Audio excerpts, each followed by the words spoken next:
कॉर्बिस।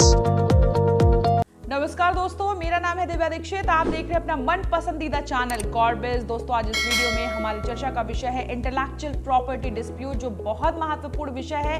कि देखिए, intellectual property के बारे में तो लोग जानते हैं, लेकिन जब डिस्प्यूट अराइज हो जाता है, कॉन्फ्लिक्ट अराइज हो जाता है, समस्याएं खड़ी हो जाती है, तो उसका सोल्यूशन क्या होता है, सारा सोल्यूशन आज हम आपको बताने वाले हैं। सबसे पहले दोस्तों, इस वीडियो में हम बात करेंगे इंटेलेक्चुअल प्रॉपर्टी क्या होती है, कितने तरह की इंटेलेक्चुअल प्रॉपर्टी होती है, इसके अलावा इंटेलेक्चुअल प्रॉपर्टी डिस्प्यूट क्या होता है, कितने तरह का वो होता है, इन्फ्रिंजमेंट क्या होता है और उसका पूरा सोल्यूशन क्या है। तो चलिए वीडियो की शुरुआत करते हैं। What is an intellectual property?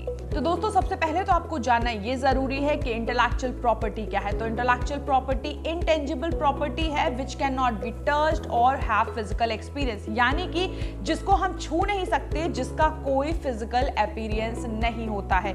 देखिए, इंटेलेक्चुअल प्रॉपर्टी बेसिकली क्या होती है, इसको क्रिएट किया जाता है यूजिंग इंटेलेक्ट और the creativity of the owner mind. अब समझिएगा कि मैं ओनर हूं, मैंने कुछ इनोवेट किया, कुछ क्रिएट किया, यानी कि वो खुद की मेरी क्रिएटिविटी है, उसमें किसी और का उपयोग या किसी और का यूज नहीं है, यानी कि वो सारी चीजें मेरे दिमाग द्वारा बनाई गई हैं, मैंने खुद क्रिएट किया। फॉर एग्जांपल मैं आपको बताती हूँ कि मैं लिरिसिस्ट हूँ, मैंने लिरिक्स लिखी हैं, तो वो जो लिरिक्स मैंने लिखी हैं वो मेरे खुद के दिमाग ने लिखी है, मेरी खुद की क्रिएटिविटी है, तो उस केस में वो मेरी इंटेलेक्चुअल प्रॉपर्टी हुई। और इंटेलेक्चुअल प्रॉपर्टी को प्रोटेक्ट करना दोस्तों बहुत जरूरी होता है कि मेरे खुद के जो लिरिक्स लिखे गए हैं वो कॉपी ना हो, चीटेड ना हो, डुप्लीकेट ना हो। अब मैं आपको बताती हूँ कि जो इंटेलेक्चुअल प्रॉपर्टी है उसके एग्जांपल्स क्या होते हैं। देखिए, हमारी जो क्रिएटिविटी होती है वो कुछ भी हो सकती है, या हम कविताएं लिख सकते हैं, या फिर वो लिटरेरी वर्क है, आर्टिस्टिक वर्क है, कोई सॉफ्टवेयर है, कोई कॉम्पोजिशन है, मशीन है, या उसके अलावा कोई लोगो डिजाइन है, पैटर्न है। ये हमारी खुद की क्रिएटिविटी है, इसको प्रोटेक्ट करना बहुत जरूरी होता है। और देखिए, जो इंटेलेक्चुअल प्रॉपर्टी होता है उसको प्रॉपर्टी क्यों कहा जाता है, क्योंकि उसको हम सेल कर सकते हैं, परचेज कर सकते हैं, मॉर्टगेज कर सकते हैं, या फिर उसे हम ट्रांसफर भी कर सकते हैं। अब हम आपको बताते हैं कि इंटेलेक्चुअल प्रॉपर्टी कितने टाइप की होती है। टाइप ऑफ इंटेलेक्चुअल प्रॉपर्टी, तो सबसे पहली जो इंटेलेक्चुअल प्रॉपर्टी है वो है कॉपीराइट, फिर उसके बाद है पेटेंट, फिर trademark, industrial design, geographical indication, trade secret.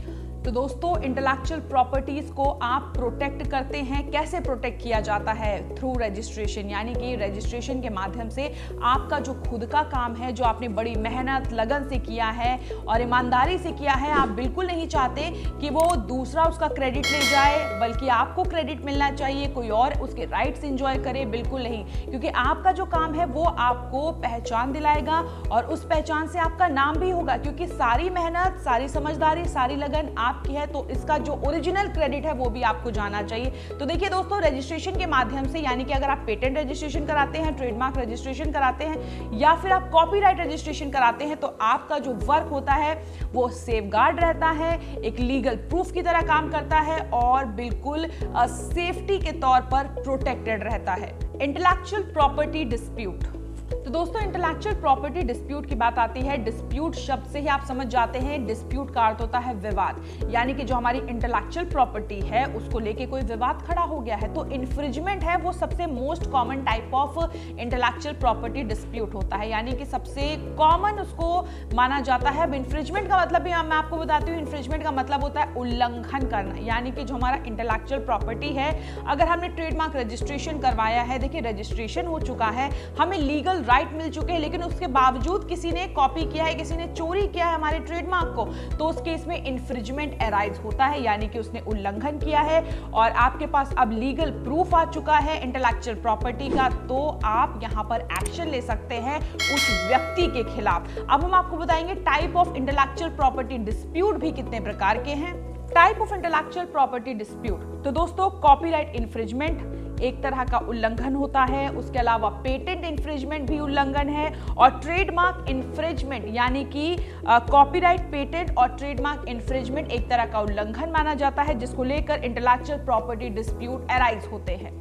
Solution, दोस्तों कहते हैं ना, हर एक प्रॉब्लम का कोई ना कोई सॉल्यूशन जरूर होता है। तो इंटेलेक्चुअल प्रॉपर्टी डिस्प्यूट है तो उसका भी सॉल्यूशन है, और वो सॉल्यूशन क्या है? वो सॉल्यूशन है रजिस्ट्रेशन। यानी कि अगर आपने अपनी क्रिएटिविटी का, अपने ओरिजिनल वर्क का रजिस्ट्रेशन करवाया है थ्रू ट्रेडमार्क, थ्रू कॉपीराइट और थ्रू पेटेंट, तब उस केस में आपके पास लीगल प्रूफ है। आप तुरंत एक्शन ले सकते हैं उस व्यक्ति के खिलाफ जो इंटेलेक्चुअल प्रॉपर्टी डिस्प्यूट जिसके वजह से अराइज हुआ है, इन्फ्रिंजमेंट जिसकी वजह से अराइज हुआ है। तो दोस्तों आप पूछेंगे आपकी रजिस्ट्रेशन प्रोसीजर क्या है, मैं आपको पहले ही क्लियर कर देती हूँ। देखिए, पेटेंट रजिस्ट्रेशन, ट्रेडमार्क रजिस्ट्रेशन, सारे रजिस्ट्रेशन की टॉपिक हम ऑलरेडी कवर कर चुके हैं। जो आपको ऊपर जो आई बटन दिया गया है, आप उस पर क्लिक करेंगे, सारी इंफॉर्मेशन यानी कि सारी एक एक जानकारी बारीकी के साथ, चाहे वो रजिस्ट्रेशन की हो, डॉक्यूमेंट्स की हो, आपको आसानी से मिल जाएगी।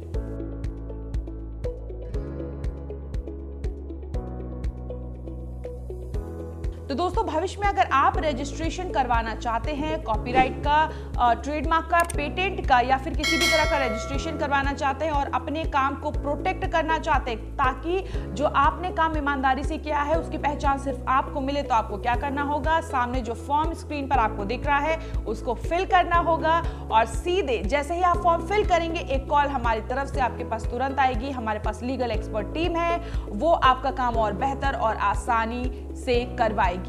दोस्तों जल्द मुलाकात करेंगे एक नए इंफॉर्मेटिव वीडियो के साथ। तब तक आप अपना और अपने परिवार का ख्याल रखिए। नमस्कार।